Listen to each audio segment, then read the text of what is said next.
So we were discussing laws of chemical combination. अभी तक अपन ने 3 लॉज लिए. पहला law of conservation of mass, दूसरा लॉ ऑफ कांस्टेंट और डेफिनेट प्रपोर्शन, और तीसरा लॉ अपन ने लिया था law of multiple proportion. Now today we have to discuss with fourth law of chemical combination, and that is known as Gay-Lussac's law. Gay-Lussac's law of combining volumes. Gay-Lussac's law of combining volumes, which was given by Gay-Lussac. और ये जो law है Gay-Lussac's law of combining volumes, this law is applicable to only gaseous reactions. It is applicable to gaseous reactions only. और gaseous reactions यानी reactions in which the reactants or products or both reactants and products are in gaseous state.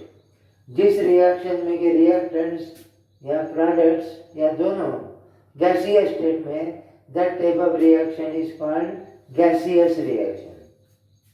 अब जैसे nitrogen combines with hydrogen to form ammonia. Nitrogen का formula है N2 plus hydrogen का formula है H2 और ammonia का formula है NH3. Balancing के लिए N2 plus thrice H2 gives twice NH3. ये जो नाइट्रोजन है ये गैसियस है, हाइड्रोजन भी गैसियस है, अमोनिया भी गैसियस है. मतलब ये जो रिएक्शन है ये रिएक्शन गैसियस रिएक्शन है. इसमें के रिएक्टेंट भी गैसियस है और प्रोडक्ट्स भी गैसियस है. Hydrogen combines with oxygen to form water. Hydrogen का फॉर्मूला H2, ये गैसियस है. ऑक्सीजन का फॉर्मूला O2, ये भी गैसियस है. और H2O यहाँ पर अपने को लिक्विड स्टेट में भी मिल सकता है, दैट इज कॉल्ड वाटर. या H2O गैसियस स्टेट में भी मिल सकता है, उसको अपन स्टीम बोलते हैं. मान लो H2 यहाँ पर लिक्विड स्टेट में फॉर्म होता है. इसको अपने को बैलेंस करना पड़ेगा. बैलेंसिंग ऐसा होगा twice H2 gaseous plus O2 gaseous gives twice H2O liquid. तो यहाँ पर रिएक्टेंट्स गैसियस स्टेट में, प्रोडक्ट गैसियस स्टेट में नहीं है. तो ये जो रिएक्शन है, ये जो लॉ है, this law is applicable to only gaseous reaction जिसमें के रिएक्टेंट्स या प्रोडक्ट्स या रिएक्टेंट्स या प्रोडक्ट दोनों गैसियस स्टेट में. Sulphur dioxide combines with oxygen to form sulphur trioxide. उसका इक्वेशन ऐसा है twice SO2 plus O2 gives twice SO3. SO2 gaseous है, O2 भी गैसियस है और SO3 भी गैसियस है. और ये जो लॉ है जो अभी अपने को लेने का है, ये लॉ जब अपन अप्लाई करेंगे तब गैसियस रिएक्शन में के सिर्फ वही रिएक्टेंट्स और वही प्रोडक्ट्स अपन कंसिडर करेंगे जो गैसियस स्टेट में है. जो रिएक्टेंट्स या प्रोडक्ट्स सॉलिड या लिक्विड स्टेट में है उनको इस लॉ के एप्लीकेशन में कंसिडर करने की आवश्यकता नहीं. While applying this law we have to consider only those reactants and products which are in gaseous state. Reactants and products which are in solid or liquid states should not be taken into consideration while applying Gay-Lussac's law to that gaseous reaction. अब law क्या है?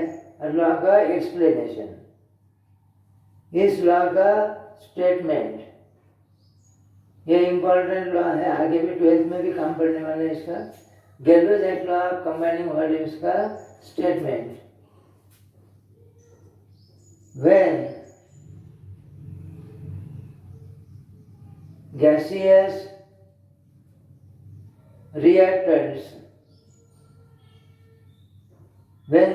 reactants react together. When gaseous reactants react together, they do so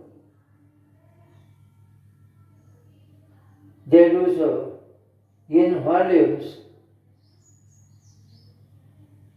which bear a simple whole number ratio to one another,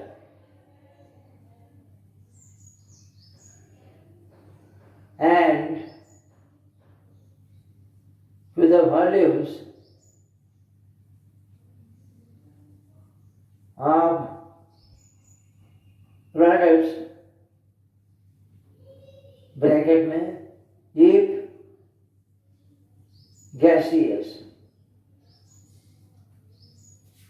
When gaseous reactants react together, they do so in volumes which bear a simple whole number ratio to one another, and to the volumes of product also if products are gaseous. और इसके लिए condition है, comma देके condition, all volumes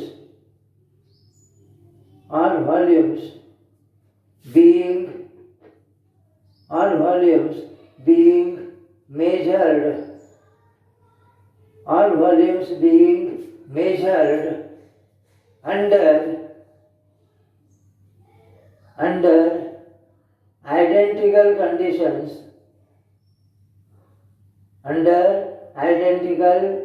conditions of temperature and pressure. Statement बहुत lengthy है लेकिन बहुत simple है, वैसा एग्जांपल लेने के बाद में समझेगा. According to Gay-Lussac's law of combining volumes, when gaseous reactants react together, they do so in volumes which bear a simple whole number ratio to one another, and to the volumes of product also if products are gaseous. And condition is volumes of gaseous reactants and products should be measured under identical conditions of temperature and pressure. अब यहाँ पर एक point अपने को ध्यान में रखने का है कि गैस का जो वॉल्यूम रहता है वो वेरिएबल रहता है, और गैस का वॉल्यूम दो फैक्टर पर डिपेंड रहता है. एक फैक्टर है टेम्परेचर, दूसरा फैक्टर है प्रेशर. ये अपन स्टेट्स ऑफ मैटर में लेने वाले हैं.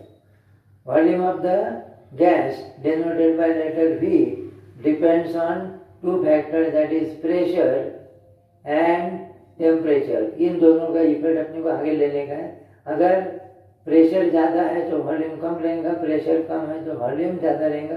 Pressure and volume are inversely proportional to each other. और दूसरा फैक्टर है temperature, absolute temperature, kelvin temperature. अगर अपन ने गैस का केल्विन टेम्परेचर चेंज किया तो वॉल्यूम भी चेंज होगा.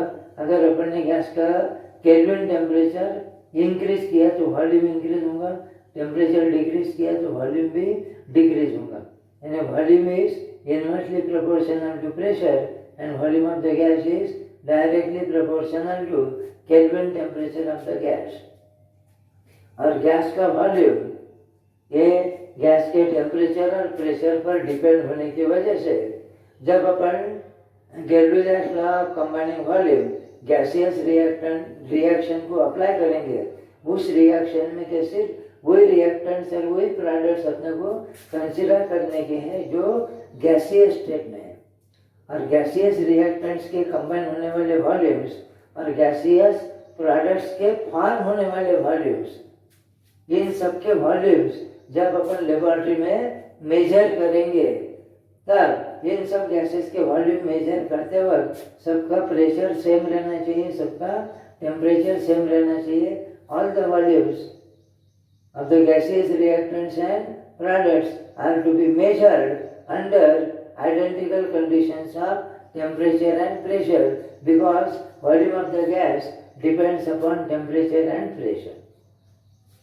अब यहाँ पर क्या दिया, स्टेटमेंट क्या है, जब गैसियस रिएक्टेंट्स एक दूसरे के साथ में रिएक्ट होते हैं, जब गैसियस रिएक्टेंट्स की एक दूसरे पर रिएक्शन होती है, दे डू सो, वो ऐसा करते हैं, they do so in volumes which bear a simple whole number ratio to one another. जब गैसियस रिएक्टेंट्स एक दूसरे के साथ में रिएक्ट होते हैं, तब वो जो गैसियस रिएक्टेंट्स है उनके जो एक दूसरे से कंबाइन होने वाले वॉल्यूम्स है, मासेस नहीं, उन गैसियस रिएक्टेंट के एक दूसरे से कंबाइन होने वाले जो वॉल्यूम्स है, उन वॉल्यूम्स का अगर अपन ने एक दूसरे से रेशियो प्रपोर्शन कैलकुलेट किया तो वो जो रेशियो है वो सिंपल होल नंबर में रहेगा. उनके there volumes bear a simple whole number ratio to one another. अगर गैसियस रिएक्टेंट्स एक दूसरे के साथ में रिएक्ट होते हैं तो उन गैसियस रिएक्टेंट्स के जो वॉल्यूम्स है जो एक दूसरे के साथ में रिएक्ट हो रहे, उन वॉल्यूम्स का एक दूसरे से रेशियो प्रपोर्शन कैलकुलेट करना, और वो रेशियो या प्रपोर्शन कभी भी होल नंबर में आएगा और सिंपल रहेगा, सिंपल होल नंबर रेशियो रहेगा उनके वॉल्यूम्स का, मास का नहीं.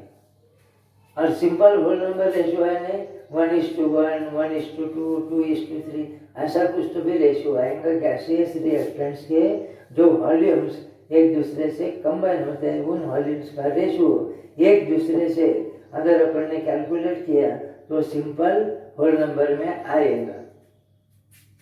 और गैसियस रिएक्टेंट के कॉम्बिनेशन से फॉर्म होने वाले प्रोडक्ट्स भी अगर गैसियस है तो फिर प्रोडक्ट्स के भी वॉल्यूम्स मेजर करना, और उस केस में सभी गैसियस रिएक्टेंट्स से सभी गैसियस प्रोडक्ट्स के वॉल्यूम्स, गैसियस रिएक्टेंट के कंबाइन होने वाले वॉल्यूम्स और गैसियस प्रोडक्ट के फॉर्म होने वाले वॉल्यूम्स, इनका एक दूसरे से रेशियो प्रपोर्शन अगर अपन ने कैलकुलेट किया तो वो रेशियो या प्रपोर्शन भी कभी भी सिंपल होल नंबर में आएगा.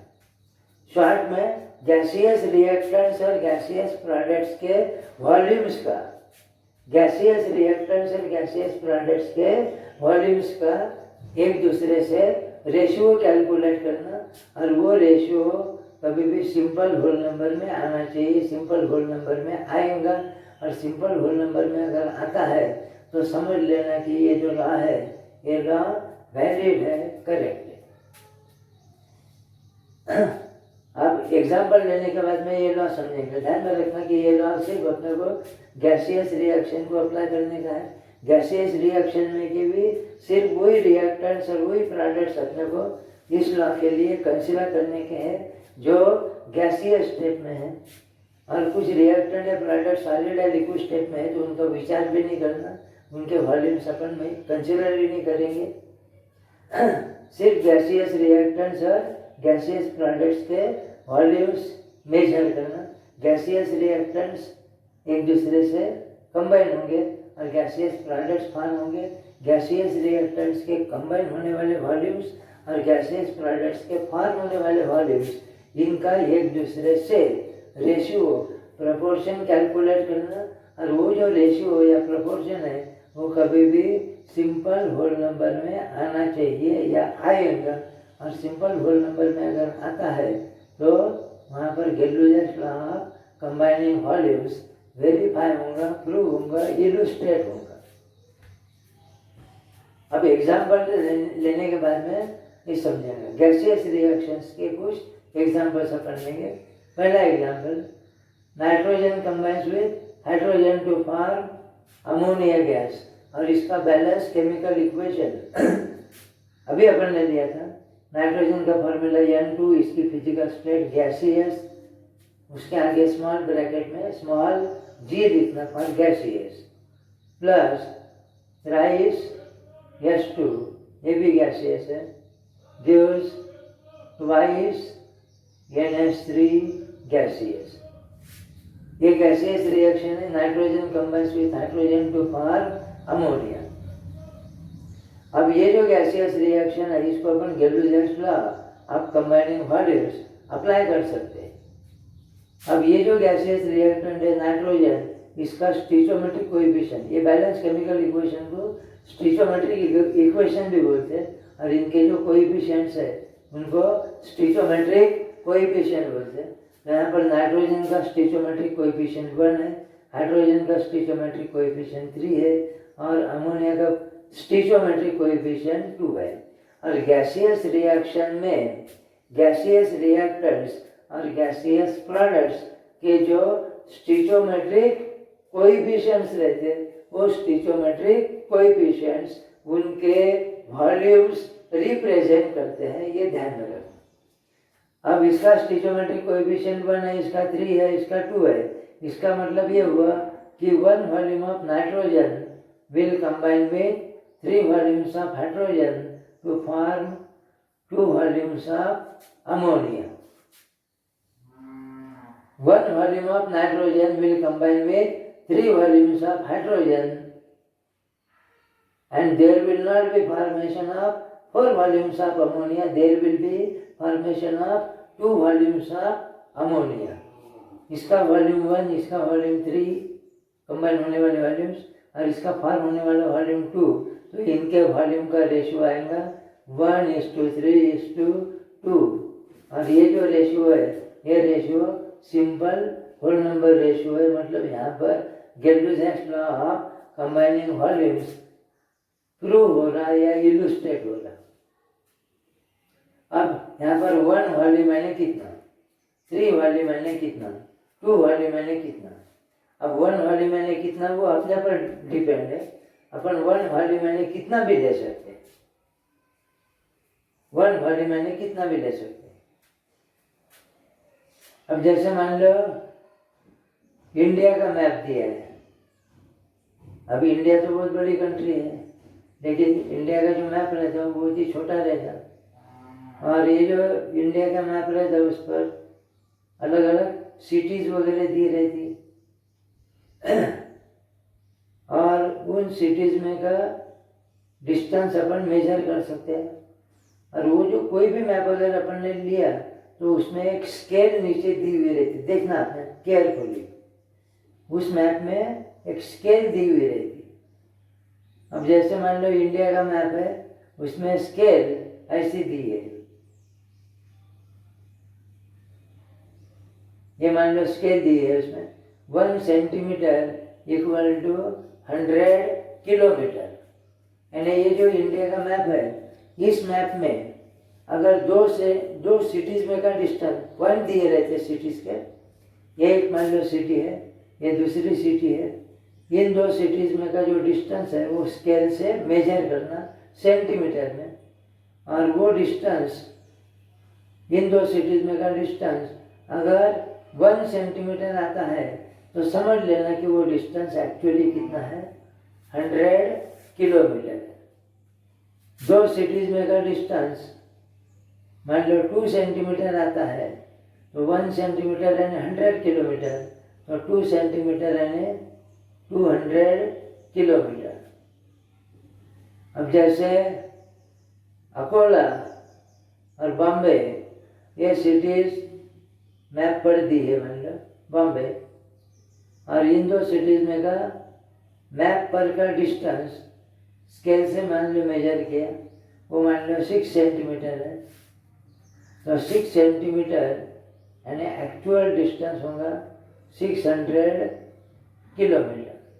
तो कोई भी मैप अगर अपन ने लिया, स्टेट का बोलो, कंट्री का बोलो, वर्ल्ड का बोलो, तो उस मैप में स्केल दी हुई रहती 1 सेंटीमीटर या 1 मिलीमीटर यानी कितने किलोमीटर, ऐसी स्केल वहाँ पर दी रहती। उसी प्रकार की स्केल अपने को यहाँ पर भी तैयार करने की है। 1 वॉल्यूम यानी कितना भी ले सकते, उसकी स्केल अपने को तैयार करनी पड़ेगी, वो अपने पर डिपेंड है स्केल कैसी तैयार करना। मान लो अपन ने 1 वॉल्यूम यानी 1 लीटर ये स्केल तैयार की, तो 1 वॉल्यूम यानी 1 लीटर, तो 3 वॉल्यूम यानी 3 लीटर, 2 वॉल्यूम यानी 2 लीटर। तो यहाँ पर 1 वॉल्यूम का मतलब अपन 1 लीटर लेंगे, 3 वॉल्यूम का मतलब 3 लीटर लेंगे, 2 वॉल्यूम का मतलब 2 लीटर लेंगे। इसका मतलब ऐसे निकलेगा कि अगर अपन ने 1 लीटर नाइट्रोजन गैस लिया और 3 लीटर हाइड्रोजन गैस लिया और इन दोनों की एक दूसरे पर अगर रिएक्शन कंप्लीट कर ली तो अपने को जो अमोनिया गैस मिलेगा वो 1 लीटर प्लस 3 लीटर यानी 4 लीटर नहीं मिलेगा। अपने को जो अमोनिया गैस मिलेगा उसका वॉल्यूम रहेगा 2 लीटर, इसका वॉल्यूम 1 लीटर, इसका वॉल्यूम 3 लीटर, इसका वॉल्यूम 2 लीटर। इनके वॉल्यूम्स का जो रेशियो आएगा वो आएगा 1:3:2। और कंडीशन ये है कि नाइट्रोजन गैस का जब अपन वॉल्यूम मेजर करेंगे, हाइड्रोजन गैस का वॉल्यूम मेजर करेंगे और फॉर्म होने वाले अमोनिया गैस का भी जब अपन वॉल्यूम मेजर करेंगे, तब वॉल्यूम मेजर करते वक्त सबका टेम्परेचर और प्रेशर अपने को सेम रखना पड़ेगा, क्योंकि कोई भी गैस का वॉल्यूम ये टेम्परेचर पर भी डिपेंड रहता है और प्रेशर पर भी डिपेंड रहता है। 1 वॉल्यूम मैंने कितना भी ले सकते हैं, ये अपने पर डिपेंड है। मान लो 1 वॉल्यूम मैंने अपन ने 100 ml लिया, तो 3 वॉल्यूम मैंने 300 ml और 2 वॉल्यूम मैंने 200 ml। इसका मतलब अपन ऐसे भी ले सकते हैं कि 100 ml of nitrogen gas will combine with 300 ml of hydrogen gas and there will be formation of 200 ml of ammonia gas। तो इनका कंबाइन होने का प्रोपोर्शन वॉल्यूम का मास का नहीं, वॉल्यूम का प्रोपोर्शन रहेगा 100:300:200। 100 से डिवाइड करना वो आएगा 1:3:2 which is a simple whole number ratio indicating that Gay-Lussac law of combining volume is correct। दूसरा example, SO2 combines with O2 to form SO3। उसका बैलेंस केमिकल इक्वेशन ऐसा है, twice SO2 gaseous plus O2 gaseous gives twice SO3 gaseous। और ध्यान में रखना कि gaseous reaction में क्या है, गैसियस रिएक्टेंट्स और गैसियस प्रोडक्ट्स के स्टीचोमेट्रिक कोएफिशिएंट्स उनके वॉल्यूम्स रिप्रेजेंट करते हैं। अब यहाँ पर SO2 का स्टीचोमेट्रिक कोएफिशिएंट 2 है, तो यहाँ पर 2 वॉल्यूम लिखना, इसका स्टीचोमेट्रिक कोएफिशिएंट 1 है तो इसका वॉल्यूम 1 लिखना, और इसका स्टीचोमेट्रिक कोएफिशिएंट 2 है तो इस यहाँ पर 2 लिखना। 2 volumes of SO2 will combine with 1 volume of O2 oxygen gas to form 2 volumes of SO3। 2 volume plus 1 volume will not give 3 volume but will give 2 volumes of SO3। तो इनके वॉल्यूम का ratio आएगा 2:1:2 और ये simple whole number ratio है। और यहाँ पर भी अपने को स्केल तैयार करनी पड़ेंगे, इस पर न्यूमेरिकल्स पॉसिबल है। न्यूमेरिकल में क्या दिया है, वॉल्यूम कितना दिया है, उसके हिसाब से स्केल आपको टाइम पर तैयार करनी पड़ेंगे। स्केल तैयार करना अपने पर डिपेंड है। अब जैसे मान लो अपन ने 1 वॉल्यूम मैंने कितना वो लेना, 2 वॉल्यूम उसके लेवल आएगा, या 2 वॉल्यूम मैंने कितना लिया तो 1 वॉल्यूम मैंने उसका आधा आएगा। मान लो अपन ने 1 स्केल ऐसी तैयार की, 1 वॉल्यूम यानी 100 ml, तो 2 वॉल्यूम यानी 200 ml।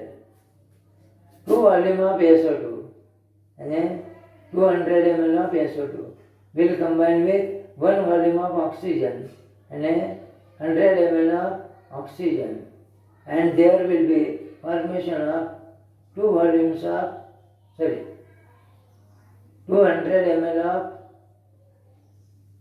SO3। तो इनके वॉल्यूम का प्रपोर्शन आएगा 200:100:200 यानी 2:1:2। तीसरा example, hydrogen combines with chlorine to form hydrogen chloride, और इसका बैलेंस केमिकल इक्वेशन ऐसा है, S2 gaseous plus Cl2 gaseous gives twice HCl gaseous. सभी रिएक्टेंट्स और सभी प्रोडक्ट्स गैसियस है। इसका स्टिचोमेट्रिक कोएफिशिएंट 1 है, इसका स्टिचोमेट्रिक कोएफिशिएंट 1 है, इसका 2 है। It means 1 volume of hydrogen will combine with 1 volume of chlorine to form 2 volumes of HCl।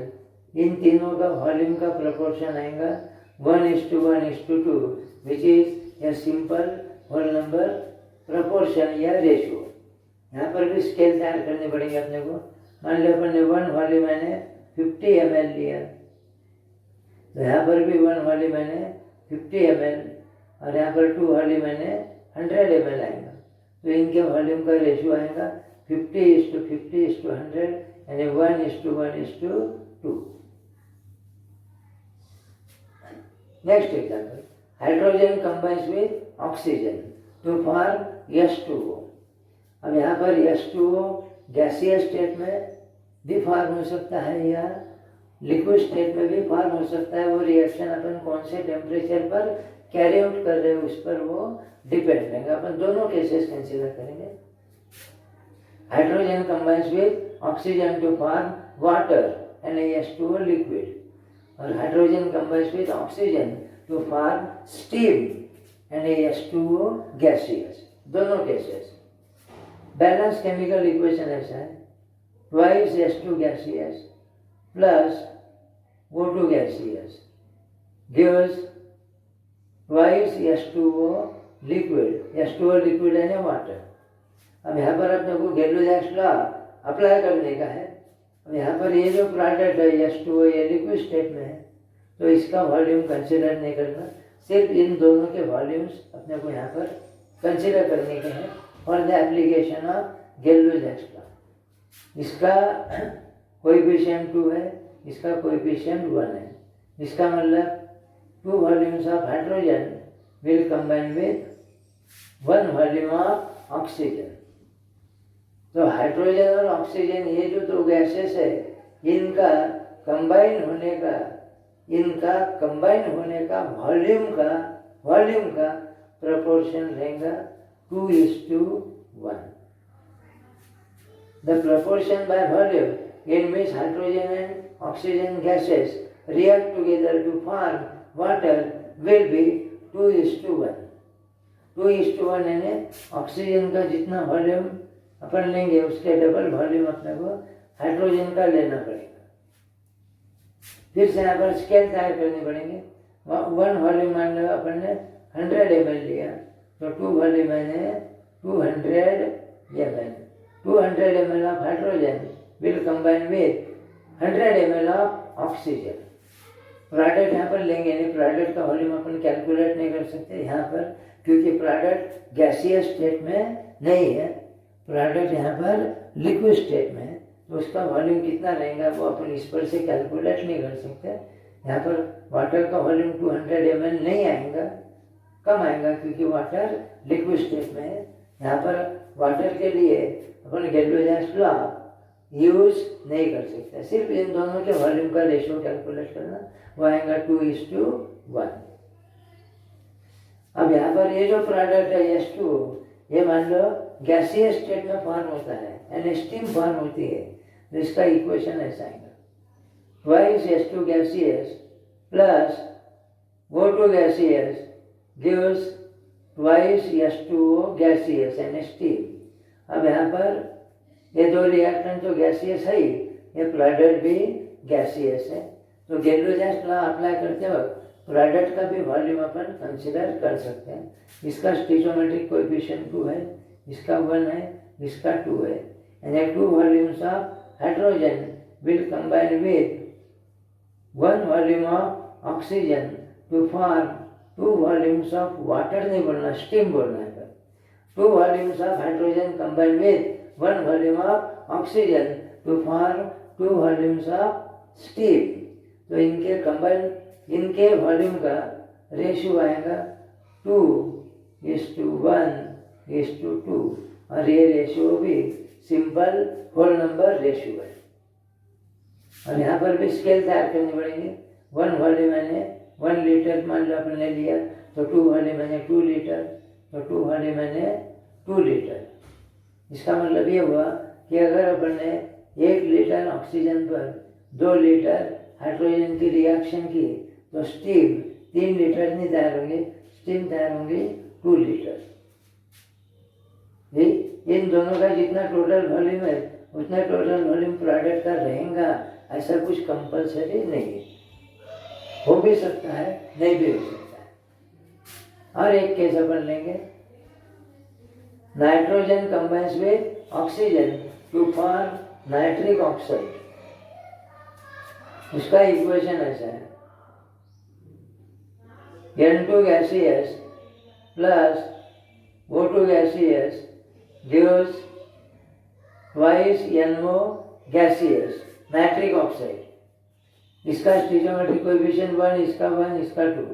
It means 1 volume of nitrogen will combine with 1 volume of oxygen to form 2 volumes of nitric oxide. इनके volume का ratio 1:1:2। Reactant का total volume 2, product का भी total volume 2। यहाँ पर reactant का जितना total volume है उतना ही प्रोडक्ट का भी टोटल वॉल्यूम यहाँ पर है, इसके पहले के केसेस में नहीं था। यानी 1 litre of nitrogen will combine with 1 litre of oxygen and there will be formation of 2 litres of nitric oxide. तो ये होगा Gay Lussac's law of combining volumes. इस पर न्यूमेरिकल्स MCQs बहुत सारे पॉसिबल है। तो गैलोजैक्स लॉ पर के न्यूमेरिकल्स आपको सॉल्व करके देखने पड़ेंगे, उसकी प्रैक्टिस करनी पड़ेगी। लेकिन एक ध्यान में रखना कि गैलोजैक्स लॉ अप्लाई करते वक्त सिर्फ वही रिएक्टेंट्स और प्रोडक्ट्स उनके वॉल्यूम कंसिडर करना जो कि गैसियस स्टेट में है, और उनके जो स्टीरियोमेट्रिक कोएफिशिएंट्स है वो उनके वॉल्यूम्स रिप्रेजेंट करेंगे। और गैलोजैक्स लॉ पर के न्यूमेरिकल सॉल्व करते वक्त पहले आपको स्केल तैयार करनी पड़ेंगी, और स्केल अलग अलग केसेस में अलग अलग प्रकार से तैयार की जा सकती है। एक एग्जांपल समझने के लिए अपन लेंगे। मान लो ऐसा दिया है कि 100 ml of hydrogen gas is reacted with 100 ml of nitrogen gas to form ammonia gas. Calculate the volume of ammonia formed. Calculate the ammonia formed when 100 ml of hydrogen gas is reacted with 100 ml of nitrogen gas. Nitrogen gas अपन ने 100 ml लिया, hydrogen gas भी 100 ml लिया है, तो ammonia gas 200 ml वगैरह नहीं form होगा, वो इक्वेशन के हिसाब से फॉर्म होगा। अब ऐसा कुछ कंपलसरी नहीं है कि अपन ने जितने रिएक्टेंट लिए हैं वो सभी के सभी उतने पूरी की पूरी क्वांटिटी रिएक्ट होनी ही चाहिए, ऐसा कुछ कंपलसरी नहीं है। रिएक्टेंट की कुछ क्वांटिटी अनरिएक्टेड भी रह सकती है, वो अपने को डिसाइड करना पड़ेगा। तो पहले इन दोनों में के जो रिएक्शन है उसका स्टीरियोमेट्रिक इक्वेशन लिखना। N2 gaseous plus thrice H2 gaseous gives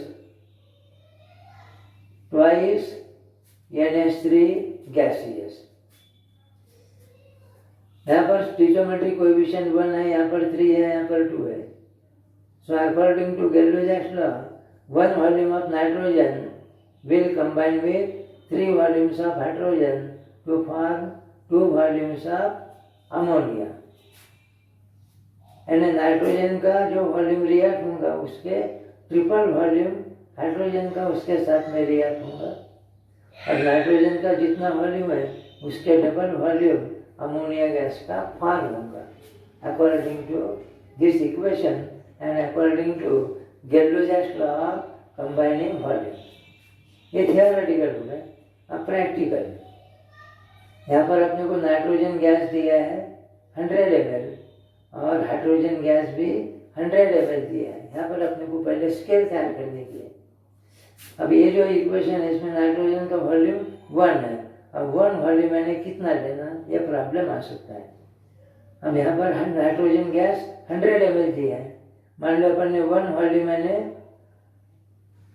ऐसी स्केल तैयार की, 1 वॉल्यूम मैंने 100 ml, तो 3 वॉल्यूम से ने 300 ml। इसका मतलब अगर 100 ml nitrogen gas completely react होता है तो उसके लिए हाइड्रोजन गैस तो 300 ml लगेगा। 100 ml नाइट्रोजन के साथ में कंप्लीटली रिएक्ट होने के लिए हाइड्रोजन गैस 300 ml लगेगा, लेकिन यहाँ पर हाइड्रोजन गैस तो 100 ml ही दिया है, तो ये स्केल गलत हो गई। 1 वॉल्यूम इक्वल टू 100 ml, ये जो स्केल है ये रॉन्ग स्केल है, क्योंकि 1 वॉल्यूम मैंने अगर अपन ने 100 ml लिया तो 3 वॉल्यूम मैंने 300 ml हाइड्रोजन गैस लगेगा, लेकिन यहाँ पर अपने पास में हाइड्रोजन गैस 100 ml ही है। तो अब उल्टा करेंगे, अपन हाइड्रोजन गैस यहाँ पर 100 ml है और हाइड्रोजन यहाँ पर 3 वॉल्यूम लगता है, तो अपन स्केल ऐसी तैयार करेंगे, 3 वॉल्यूम स्केल ऐसी तैयार करना, 3 वॉल्यूम यानी 100 ml। अब 3 वॉल्यूम यानी 100 ml, तो 1 वॉल्यूम यानी इसके 1/3 33.33 ml, और 2 वॉल्यूम यानी इसके डबल 66.66 ml।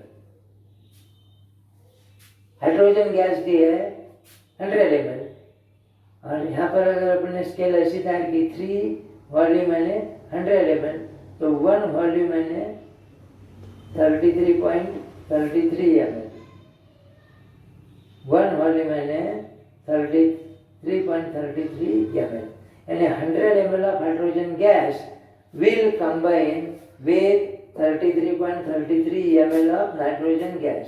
रिएक्शन के हिसाब से 100 ml हाइड्रोजन के साथ में रिएक्ट होने के लिए नाइट्रोजन गैस अपने को 33.33 ml ही लगेगा, और यहाँ पर नाइट्रोजन इससे ज़्यादा दिया है तो बाकी बच जाएगा। तो ये स्केल करेक्ट है। तो यहाँ पर स्केल ऐसे तैयार किए अपने, 3 volumes equal to 100 ml, 1 volume equal to 33.33 ml, और 2 वॉल्यूम मैंने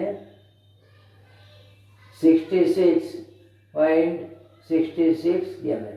अपन ने नाइट्रोजन गैस 100 ml लिया है, लेकिन 100 ml नाइट्रोजन में से सिर्फ 33.33 ml नाइट्रोजन गैस रिएक्ट होगा 100 ml हाइड्रोजन के साथ में, और जो अमोनिया गैस अपने को मिलेगा, जो प्रोडक्ट मिलेगा, उसका वॉल्यूम रहेगा 66.66 ml।